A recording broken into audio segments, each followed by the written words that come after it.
అద్భుతమైన గురుదక్షిణ కావ్యం మాత్రం ఇద్దరు శివయోగానందరావు గారు వీరు కలిపి రాశారు. హంపి క్షేత్రం వారి స్వయం ఇదే. గురుదక్షిణ కావ్యం కూడా నా దగ్గర ఉందండి. అందులో ఇప్పుడు మీరు చెప్పినటువంటి అంశాలన్నీ ఉన్నాయి. గురుదక్షిణ ఉన్నది అవైలబుల్. పోతే సుందరరామూర్తి గారి అమూల్యమైనటువంటి ఓవాచిక ముందు మా గానసభ దీక్షితులు గారు పొద్దున్నే పాడాలని ఉంది చూస్తే అందులో ఒక చక్కటి పాట, చాలా కష్టం దానికి లిరిక్ రాయడం. ట్యూన్కి బాలసుబ్రహ్మణ్యం గారు విశ్లేషించారు. అందులో మేనకల్లె వచ్చి జానకల్లె అని ఆ ట్యూన్కి తగ్గట్టు ప్రియతమా నన్ను పలకరించు హృదయమా అని చెప్పేసి అంత టిపికల్ ట్యూన్కు కూడా అర్థవంతమై అందంగా ఉండేటటువంటి పద్ధతిలో రచన చేయడం చాలా చాలా కష్టం అని చెప్పేసి ఎస్పి బాలసుబ్రహ్మణ్యం గారు దాని గురించి వివరణ ఇచ్చారు. నిజానికి మన ఆంధ్రదేశంలో తెలుగు సినీ సాహితీ వనంలో తులసి మొక్కలాగా ఉన్నటువంటి మహానుభావుడు వేటూరు సుందరరామూర్తి గారు. వారు ఆ పెదకళ్ళేపల్లి అంటే సుసర్ల వారికి అటు నాటకాలకి, సంగీతానికి, నాట్యానికి, తర్వాత సాహిత్యానికి పుట్టినడు పెదకళ్ళేపల్లి. మరి ఆ అసట పుట్టిన చిగురు కొమ్మైన చేవ అనేటటువంటి దాన్ని నిజం చేస్తూ మహానుభావులు వెలిశారు. సుసర్ల దక్షిణామూర్తి గారు సంగీతం మీ అందరికీ తెలుసు. అలాగే సుందరరామూర్తి గారు తమ అమూల్యమైనటువంటి, మేము వారిని 1-4 సార్లు వెళ్ళి మీరు రాకపోతే ఈ సభ మేము చేయబోవట్లేదు అన్నాము. నిజానికి 12/12/2004 త్యాగరాజ గాన సభ మినీ సదనం. కారణం ఏంటంటే కొడాలి వెంకట సుబ్బారావు గారు, కళా సుబ్బారావు గారి వేదిక ఇక్కడే ఎంచుకున్నాం. దీన్ని ప్రసక్తులు వస్తే సోలో అని చెప్పేసి వాళ్ళ హాలంతా కూడా సరస్వతీదేవి ఇక్కడ కొలువైందా అని చెప్పి అనిపిస్తుంది. ఈ మహానుభావులంతా కూడా మాట్లాడుతుంటే ఇంకా వారి యొక్క అమృత వాక్కుల్ని మనం వింటాం. సుందరరామూర్తి గారికి నమస్కరిస్తూ వారి యొక్క హితవు చెప్పవలసింది.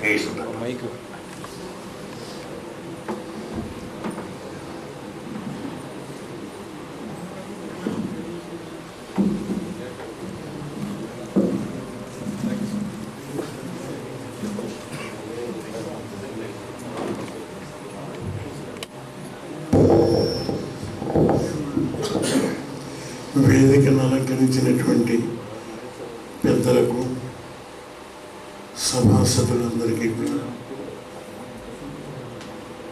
ముందుగా నమస్కారాలు చెప్పుకుంటూ, ఈరోజు ముందుగానే నేను వారికి మనవి చేశాను. నా గాత్రం సరిగా లేదు, వాడు మాట్లాడటానికి అనుకూలంగా లేదు. నేను పెద్ద వక్తను కాను. అందుకని నన్ను ఇందాక నుంచి చెబుతుంటే నాకు గుండె తడొస్తుంది. అమృత భక్తులు చెబుతారని చెబుతుంటే నా అశక్తతని దయచేసి మీరందరూ పెద్ద మనసుతో మన్నించవలసిందిగా కోరుకుంటున్నాను. ఈ కొడాలి వెంకట సుబ్బారావు గారి 100వ జయంతి పుణ్య సంస్మరణ దినం. ఈ రోజున నేను కూడా మీ అందరితో కలిసి వారి కవితా గుణ విశేషాలని విని పునీతున్న వారిని వచ్చాను. కానీ నేను ఎక్కువగా మాట్లాడే సౌలభ్యం లేదు. అందుకని నన్ను ముందుగా మన్నించండి. కొడాలి వెంకట సుబ్బారావు గారు ఆంగ్ల మహాకవి కీట్స్ సంగతి తమ అందరికీ తెలిసిందే. 27 సంవత్సరాలు మాత్రం జీవించినటువంటి మహాకవి. ఆయన ట్రూత్ బ్యూటీ, బ్యూటీ ట్రూత్ అని సత్యం శివం సుందరం అనేటువంటి దాన్ని చాటినటువంటి మహానుభావుడు. Oh that something fortunate have ever happen to me or to my brothers అని ఆక్రోశించినటువంటి ఒక మానవుడు. అటువంటి కీట్స్ గాథ నాకు, ఆ కీట్సే మళ్ళీ మా పెదకళ్ళేపల్లిలో కొడాలి వెంకట సుబ్బారావు గారిగా పుట్టారు అని అనిపిస్తుంది.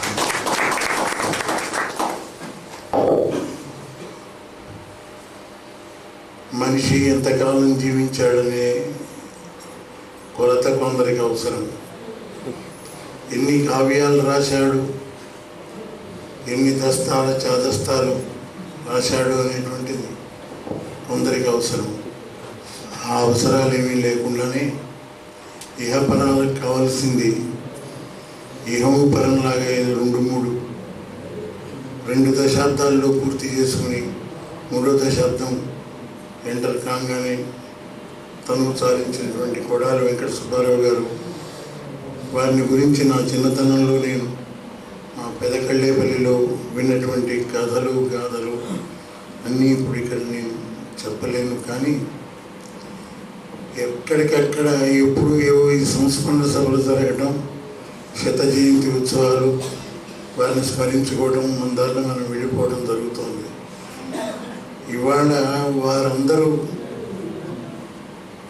ఏ ఆశయం కోసం ఈ కావ్యాలు రాశారో ఆ కావ్యాల ద్వారా మనకి అమృత భిక్ష, ఈ వాంగ్మయ భిక్ష, తెలుగు మన మాతృభాషను గురించి మనం ఆలోచింపజేసేటువంటి ఉత్తేజకమైనటువంటి స్మృతులుగా ఇవి మిగిలిపోతే, మిగలాలని వాళ్ళు చేశారా, లేకపోతే వాళ్ళు తెలుగుకి ఇంకా మహోన్నతమైనటువంటి స్థానం అందబోతుంది, మహోజ్వలమైన భవిష్యత్తు ఉందని ఆనాడు ఈ కావ్య రచన చేశారు చెప్పలేం. కానీ ఇవాళ అడుగంటిపోతున్న, కొడిగట్టిపోతున్న తెలుగు తనానికి ఈ కావ్యాలన్నీ తీపి గుర్తులుగా మిగిలిపోతున్నాయి. ఇవన్నీ కూడా ఈ కావ్యాల మీద మనకి నిజమైన ప్రేమ ఉంటే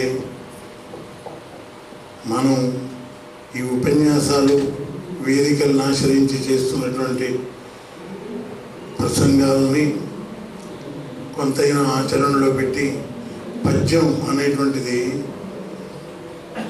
అది పాద్యానికి అర్ఘ్యానికి రెండుకి నోచుకోవటం. ఇది వాళ్ళకి చాలామందికి నేను అడిగి చూశాను, పిల్లలకి పద్యం అంటే తెలియదు. ఘంటసాల గారు జీవించున్ననాళ్ళు మా సినీ రంగంలో కూడా పద్యానికి స్థానం ఉండేది. వాళ్ళ పద్యంతో అవసరం లేదు. ఉన్న పాటల్లో కూడా తెలుగుతో అవసరం లేదు. పాటలకి వేషంతో పాటు భాష మారుతుంది. ఆ విధంగా త్వరితగతిన ఎక్కడికో పోతుంది ఈ మహాప్రవాహం.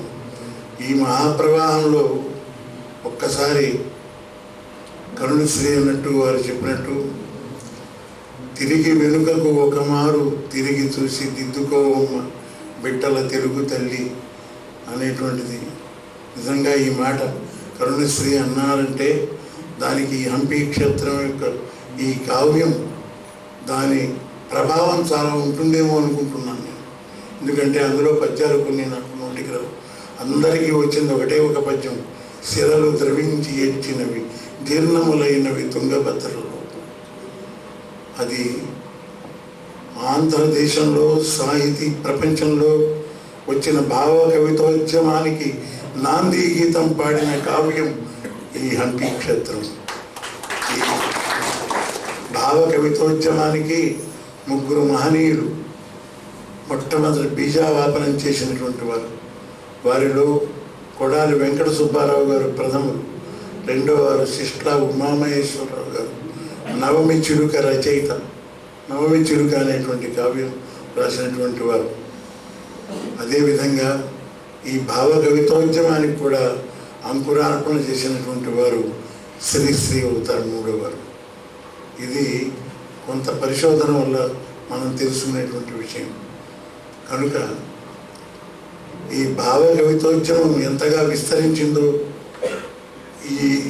ఇందులో వెల్లడించిన సుకుమారమైనటువంటి భావాల్ని, ఆర్ద్రమైనటువంటి ద్రవించి ఏడవటం అనేటువంటిది, ఎవరిని ఎందులో నన్ను ఏనంత ఏమంత కృష్ణానంత శర్వని నాకు కన్నీటి సరుల దొంతటలు కలవు అని కృష్ణపక్షంలో సుశాస్త్రి గారు రాశారంటే, ఈ శిలలు ద్రవించి ఏడ్చినవి జీర్ణములైనవి తుంగభద్ర లోపల అనేటువంటి ఈ పద్యం యొక్క ప్రభావమే నా అభిప్రాయం. ఎందుకంటే మా గురువులు విశ్వనాథ సత్యనారాయణ గారు, ఆయన దగ్గర నేను కాలేజీలో శిష్యురక్ష చేస్తున్నప్పుడు ఆయన వెంబడి సంచి పట్టుకుని, ఆయన కూరలు ఉంటే కూరలు, కాఫీ పొడి ఉంటే కాఫీ పొడి అవన్నీ పట్టుకుని నేను ఆయనతో తిరుగుతున్న రోజుల్లో మధ్య మధ్య ఎక్కడన్నా నడుస్తూ ఆగి ఏవో రెమినిసెన్సెస్ వెనకటి జ్ఞాపకాలు చెబుతూ ఉండేవారు. అందులో కొడాలి సుబ్బారావు హంపి క్షేత్రం రాయకపోతే నా కొండవీటి పొగమబ్బులు వచ్చి ఉండేది కాదు. కొండవీటి పొగమబ్బులు అని ఒక ఖండిక రాశారు. ఈ ఖండిక వచ్చేది కాదు, దాని ప్రభావమే ఇది.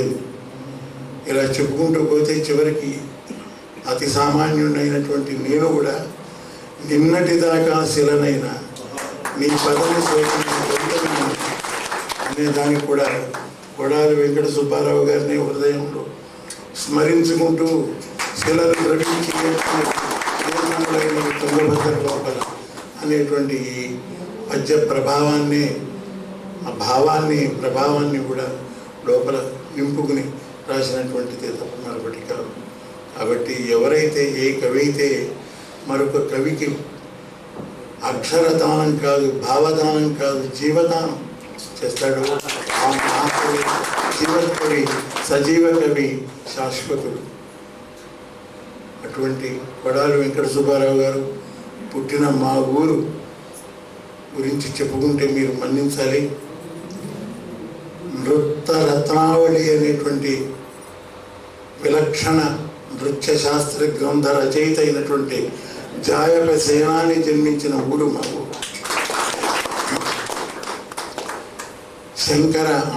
ఆదిశంకర పరంపరలో చాలా మహాయతీంద్రులుగా పేరు పొందినటువంటి సోమ శివాచార్యుడు జన్మించిన స్థలం పెదకళ్ళేపల్లి. అదేవిధంగా త్యాగరాజస్వామికి ప్రథమ శిష్యులై అక్కడ తిరువయ్యారు శివారు గ్రామమైన మానాంబుచావిడి అనే చోట ఉంటూ మానాంబుచావిడి సుబ్బరామయ్యర్ అనే పేరుతో అక్కడ చలామణి అయ్యి తన 13వ ఏట మా ఊరి నుంచి తిరువయ్యారు వెళ్ళి 63వ ఏట స్వామివారు సిద్ధి పొందిన తర్వాత తిరిగి వచ్చి ఆ త్యాగరాజ సంగీత సంప్రదాయ బీజాన్ని మా గ్రామంలో తద్వారా ఆంధ్రదేశంలో నాటినటువంటి మహామహులు ప్రాతస్మరణీయులు ఆకుమళ్ళ వెంకట సుబ్బయ్య గారు జన్మించిన గ్రామం మా పెద్దపల్లి. వారి శిష్యులు సంగీత సద్గురువులైనటువంటి సుసర్ల దక్షిణామూర్తి శాస్త్రి గారు, వారి శిష్యులు పారుపల్లి రామకృష్ణయ్య గారు, వారి శిష్యులు మంగళంపల్లి బాలమురళీకృష్ణ గారు. కాబట్టి ఆ సంగీత గురుకులం, ఆ పరంపర ఆ విధంగా వస్తుంది. సాహితీ విషయకంగా మీకు తెలుసు, అనేక నిర్నామ కర్మగా మిగిలిపోయిన కవితలకి కర్తయి కాళికాంబని కాంతుని కంఠము కాళికాంబని కాంతుని కంఠము కాటుక నలుపై మమ్మ గల్లు గల్లు కాళ్ళ గజ్జలందరూ మొరయ్య. చాలా విశేషంగా పాపులర్ అనేటువంటి ఇటువంటి కీర్తనలు అనేకం రాసినటువంటి కదళీపుర మహత్యము, కాలకంఠ శతకము అనే గ్రంథకర్త అయినటువంటి వేటూరి సుందర కవి వేటూరి సుందర శాస్త్రి గారు, వారి కుమారులు వేటూరి ప్రభాకర్ శాస్త్రి గారు జన్మించినది కూడా మా గ్రామమే. కనుక అదేవిధంగా హరికథలో ఆదిభట్ల నారాయణదాస్ గారి ప్రథమ శిష్య పంక్తిలో ఒకరైన ముట్నూరు కుటుంబరాయ భాగవతారు గారు జన్మించింది. నాదస్వర మహావిద్వాంసులై తమిళనాడులో కూడా ఎంతో పేరు గడించినటువంటి తాలిపర్తి పిచ్చేరి జన్మించింది మా గ్రామం. కాబట్టి ఇన్ని విశేషాలున్న గ్రామంలో పుట్టడమే ఒక గొప్ప పుణ్యం. అదే నేను చేసుకున్న పుణ్యం. అదే నాకు ఇక్కడ 4 నిమిషాలు కూర్చొని మాట్లాడే అర్హతని కల్పించింది. ఆ గ్రామలక్ష్మికి అన్నిటికీ మించి అద్వైతం, విశిష్టాద్వైతం, ద్వైతం 3 ఒకే వీధిలో కొలువు తీరిన గ్రామం అది. శివ, కేశవ, ఆంజనేయ ఆలయాలు ఒకే వీధిలో ఉన్నటువంటి గ్రామం ఎక్కడ ఉండదంటారు. అది మా గ్రామం.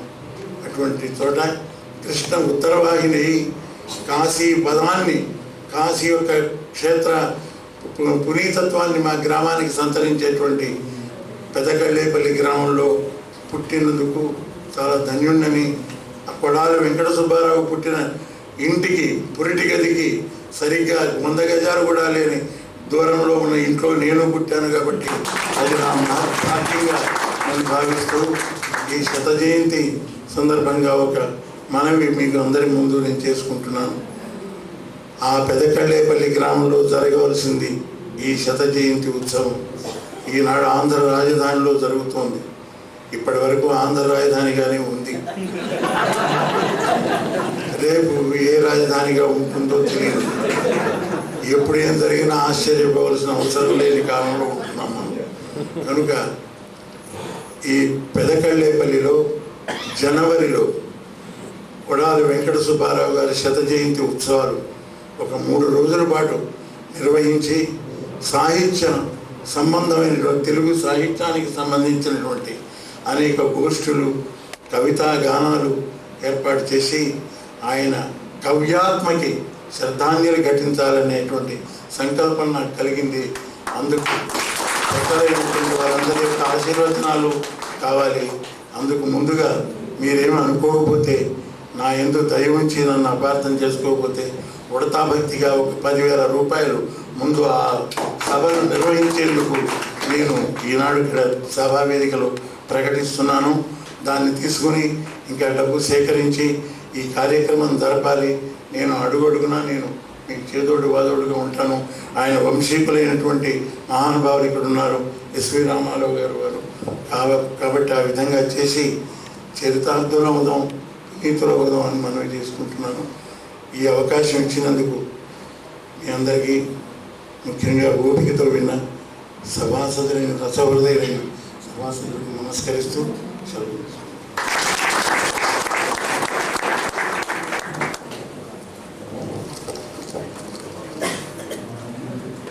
చక్కటి సూచన చేసినందుకు సుందరరామూర్తి గారు కృతజ్ఞతలు తెలుపుతూ దీన్ని మా కొడాల సోదరులంతా కూడా పరిగణలోకి తీసుకుని ఉత్సాహంతో ముందుకు వేస్తారని భావిస్తూ, ఘంటసాల వెంకటేశ్వరరావు గారు కూడా పెదకళ్ళేపల్లి గారి పిలిచిన వారే.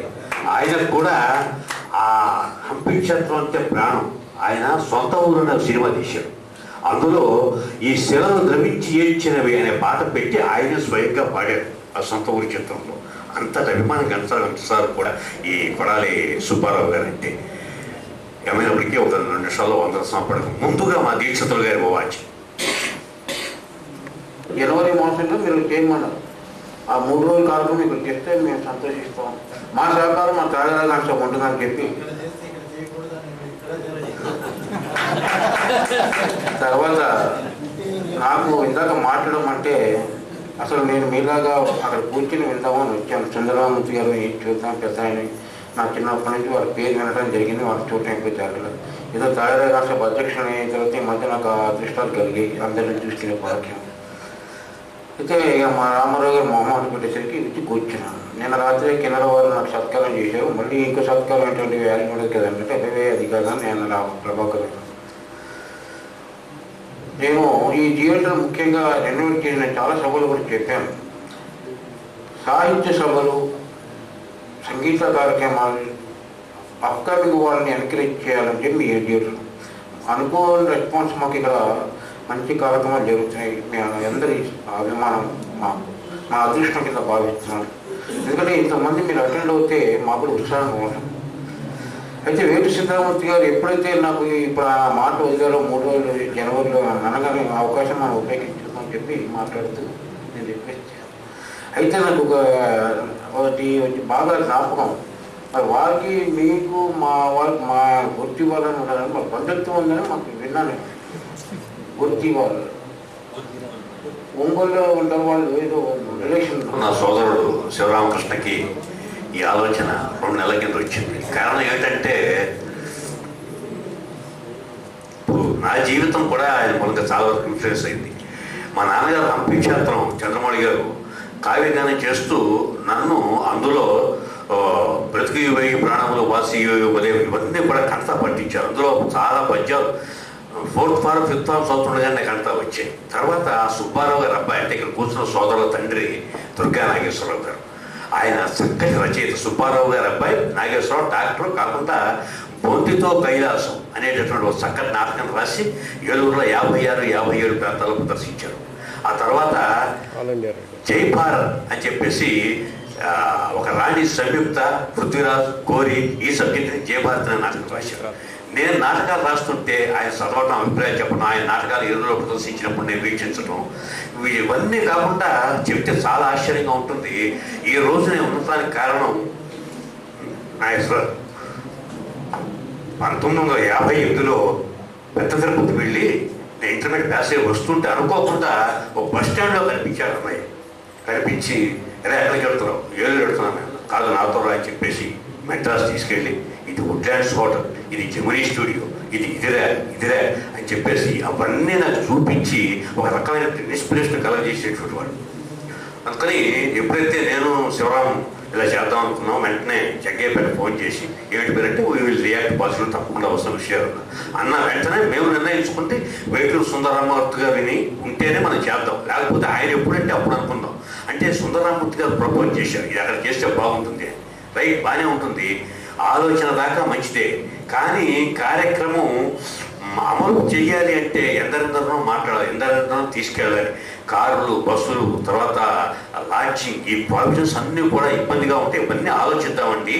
అందాక ముందుగా అది అన్నీ సమకూర్ణప్పుడు చేసుకుందాము, ముందుగా మాత్రం మనం హైదరాబాద్ ఆ 12వ తారీఖునే చేసుకు తీరుతామండి అంటే సహృదయంతో వారు గ్రీన్ సిగ్నల్ ఇచ్చినందుకు వారికి ముందుగా మా అందరి తరఫున, మా కుటుంబం తరఫున, ఈ ప్రేక్షకుల తరఫున కూడా బహుశా సుందరరామూర్తి గారు ఈ వేదికకి రావడం ఇది ఒకటోసారి, రెండోసారి, మొదటిసారి కూడా నాకు తెలియదు, మొదటిసారి. అంచేత ఈ విధంగా త్యాగరాజ క్యాన్సర్ ధన్యమైంది. అంటే మా కారణంగా వారికి రావడం అంటే ఆ త్యాగరాజ స్వామి పేరు బట్టి ఈ సరస్వతి నదిని వారు దర్శించడం చాలా అదృష్టం.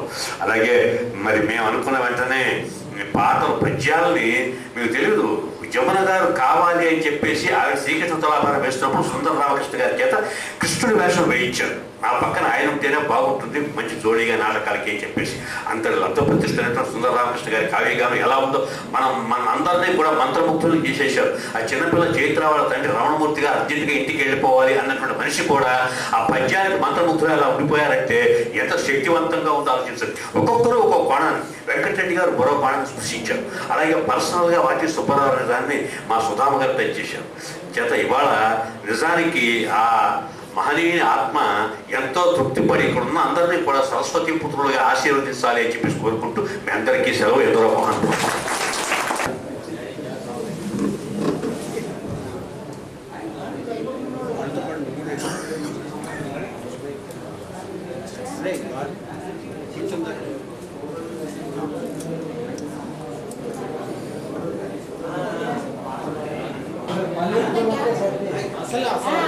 దగ్గర జరగండి భాస్కర్ వెనకాలే ఉంది, అది కనబడుతుంది. అసలు ఆ పేరు కనిపించండి,